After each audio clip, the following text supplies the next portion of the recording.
Scott, many of us shovel snow after it gets dumped on our sidewalks and on our driveways, and sometimes that snow can be heavy and wet. Snow shoveling can also cause some different injuries, and it also can affect your heart.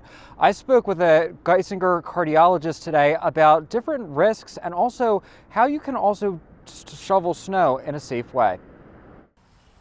Frigid temperatures and a significant snowstorm are on the way towards northeastern and central Pennsylvania. Many will be getting out to shovel whatever snow is left behind. However, there is a proper way to shovel so you don't injure yourself.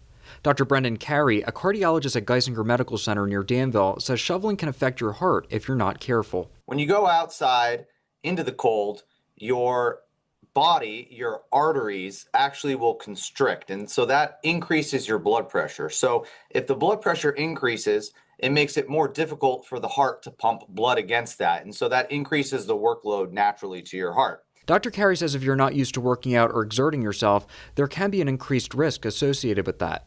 He says not only is it very difficult to shovel snow, but now you're also shoveling snow in an environment where your blood pressure is going to naturally spike due to the cold weather. If you're not in excellent cardiovascular shape, it can actually burden your heart with a very high workload, which can induce a plaque rupture or a heart attack. Even for those that are in good cardiovascular shape, it could still represent a burden that is just too high for the heart to bear. Dr. Carey says if you have any cardiovascular conditions, he recommends that you don't shovel. If you absolutely have to shovel snow, he says there are ways to lower your risks and stay safe. Number one, you can warm up a little bit before you go outside, do some light activity, get your blood flowing a little bit, dress very warmly, and also avoid prolonged exposure outside. So if you start to feel yourself tire, take a break. Dr. Carey says the other thing you can do is reduce the amount of workload that you're subjecting your heart to.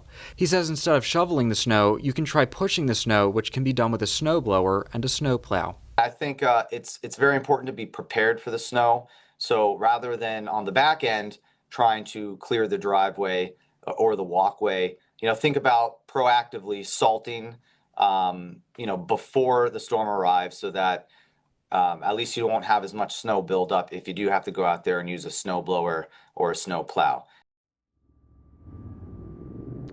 Scott, Dr. Carey also had another tip. He says if you can afford it, he says maybe you want to hire somebody to remove the snow from your property. He says in the long run, that can help reduce your personal risk for snow shoveling.